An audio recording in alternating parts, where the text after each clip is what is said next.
sinasabi nila, ako nagtatakip. Hindi po. Yung nagtatakip, yung mga binabanggit ko kanina pa. Silang naglilihis hanggang sa nahinto na nga eh. Pinakamabuti yan magpa-hospital po sila. Lang magiging mapipiling chairman at saka nag-iiba-iba na ho ang direksyon eh. Bakit po pinoproblema yun? Problema ng ating Senate President dyan. Hindi, siyempre, tutulungan natin ng Senate President. Kawawa. Kawawa din naman. Bilang mamamayang Pilipino, tayong naghahanap ng kasagutan eh. Di ho ba? Sila yung nauna dyan eh. Sabi nila, mas magaling kanyang mag-imbestiga si ganito. Yan. Sige. Sige ikaw. Ang problema, hindi niya nabigyan ng distinction yung dalawang bagay eh. Ano po yan? Ang mandato ng Blue Ribbon Committee, investigation in aid of legislation. Isa po yun. Yun ang tuntunin mo. Yun ang direction mo eh. Ay yung isa, police investigation ang kanyang alam. Tingnan mo, halimbawa, kapag ikaw ay chairman ng Blue Ribbon Committee, investigation in aid of legislation, ang tingin mo doon sa mga taong pinatawag mo, resource persons. Yes. May paggalang doon. Kasi sa tuntunin mo, igagalang mo, may karapatan sila eh. Hindi mo pagbububulyawin doon. At totoo naman. Hindi mo sasabihin, pinaglululong mo ngayon. Hindi pwede yun. Sa police investigation, iba na yun. Pagdududuruin mo na sila, testigong, ito yung hindi hindi malinaw. Pagkatapos, nag-hearing, Blue Ribbon, ha? Anong ginagawa ng Department of Justice Secretary doon? Tapos kukunin niya yung testigo o yung resource person. Dadalhin niya sa NBI. Pagbalik niya, iharap niya uli sa amin, meron siyang supplemental affidavit. May dagdag. Teka muna ka, ano ba nangyayari sa atin? Pinaghahalo nyo na yung balat sa tinalupan eh. Pagkatapos pupunta yung dalawa dun sa ICI.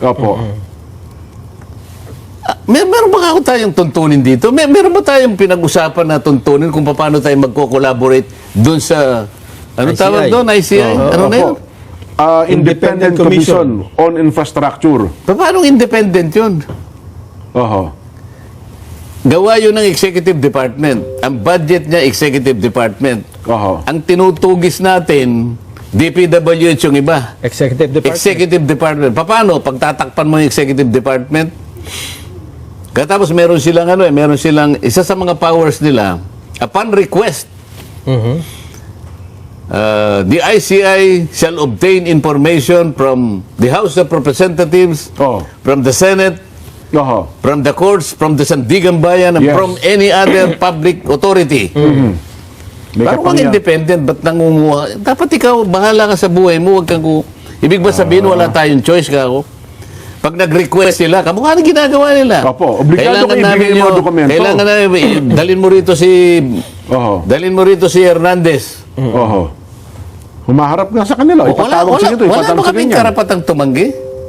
Nasaan na yung sinasabi nating system of checks and balances? Nasaan na yung institutional boundaries? Nasaan na yung separation of powers? Separation of powers. Halimbawa, nag-request yung ICI. No. Wala kaming karapatang magsabi ng no. Meron. Kanya-kanya tayong di ba? Departamento eh. Ito halo-halo na eh. Pupunta sila doon sa makikipag-meeting sa ICI. Darating ang Department of Justice Secretary dito. Halo-halo kaming ganyan. Anong klaseng Blue Ribbon Committee ito? Ito yung sinasabi ko pagkatapos magsasalita sila. Daldal na ika ng daldal yun. Sinasabi ko lang naman ang mali. Alam namang hindi ko sabihin ang mali. Halo-halo na yung ginagawa natin. Wala nang respetuhan. Ayaw naman nilang humarap. Sasagot sila sa akin sa Twitter. Nakakita ka bang ganun? Kasi alam mo naman na Senado, ano bang pinag-usap? Kaya nga sinabi Senado eh. The Senate is a deliberative body. Yan. It's a parliamentary body. This is where you discuss every issue. Yes po. Harapin mo, dumibati ka. Talagang nandiyan. Dumibati ka. Andyan talaga. Ayaw mo, tumayo ako, aalis ka. Pagkatapos sasabihin na, dapat diniliver mo yan nung nandito siya. Bakit? Kailangan ko ba sabihin sa inyo, ladies and gentlemen, I'm going to deliver a privileged speech this afternoon. Please do not go out. Huwag kang alis. Kaya ko ba? Please, lend Please me your wait ears. for me. Alam nila nasa agenda eh. O, umalis sila. Ibig sabihin, ayaw nilang pakinggan na sasabihin ko. Sinadya na talaga Pagkatapos umalis. sasagot siya sa Twitter. Tama ba yun? Eh, nawawala na yung ginagawa sa Senado at sa Kongreso na dapat nagdidebate, patagisan nito, pagalingan ito di ba? Dapat doon ang labanan sa plenaryo. Basta makipagdebate ka doon.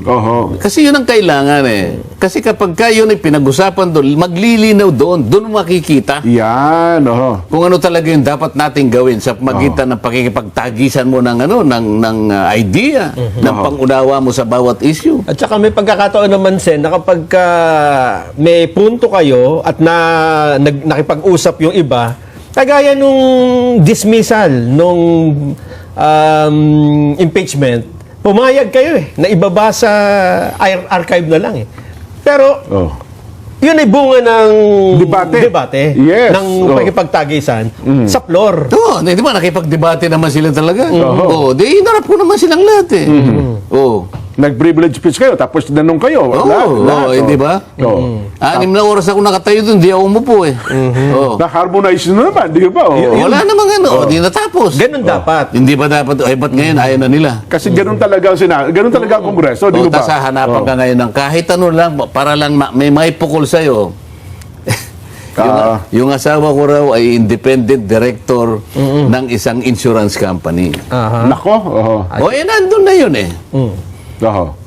Kaya lang, ayaw naman nilang pag-aralan, ano po ba yung independent director? Ang independent director po, kung nakikinig po kayo, mga kasama ko po sa Senado, basahin po ninyo yung bagong corporation code.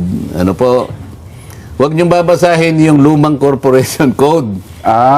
Kasi yung lumang corporation code, batas pambansa number 68 yata yun. Huwag po yun.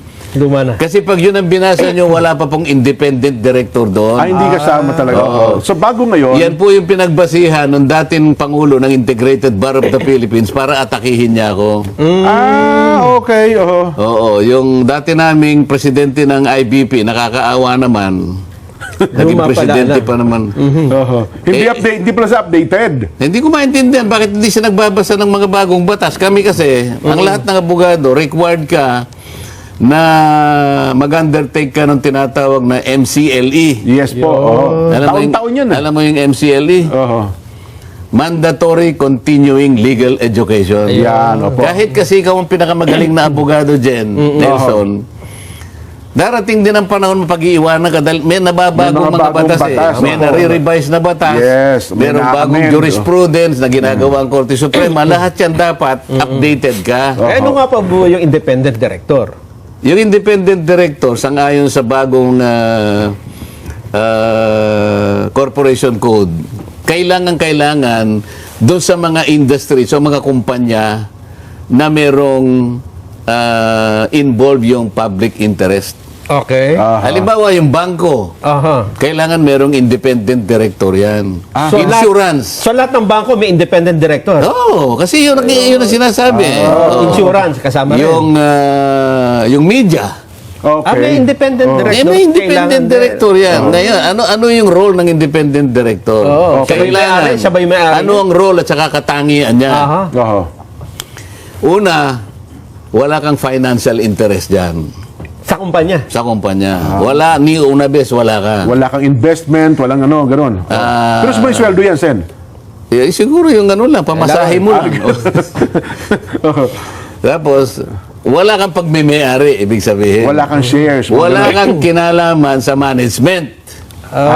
At wala kang relative sa mga major shareholders, mga shareholders. Wala kang kamag-anak. Sa mga tweed, talagang nandyan ka lang for governance. Ang tawag nga, paminsan-minsan, tinatawag sila ombudsman. Parang sa tanod bayan para ng department. Tagabantay. Tagabantay ka lang. Halimbawa, representante ka, merong konting pinag-uusapan na ethical issue.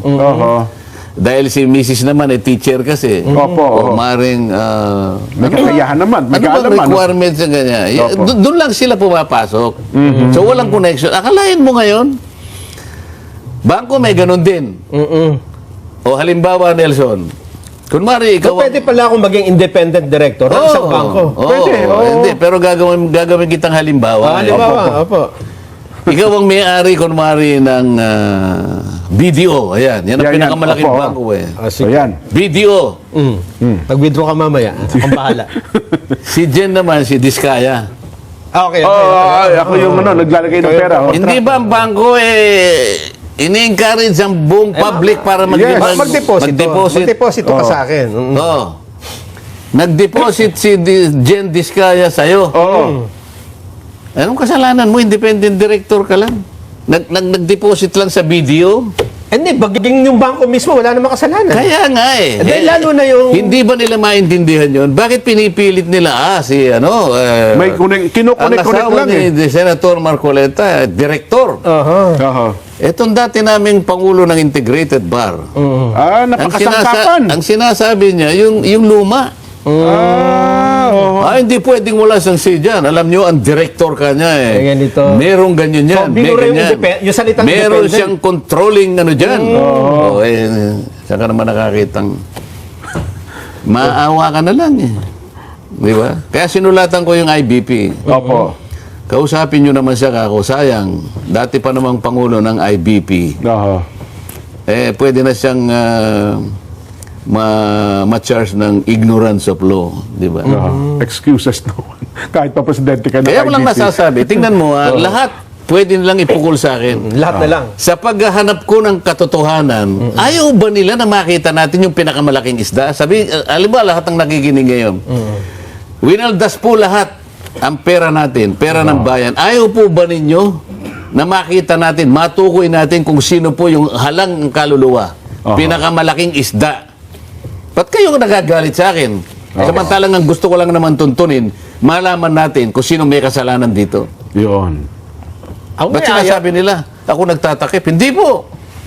Yung nagtatakip, yung mga binabanggit ko kanina pa.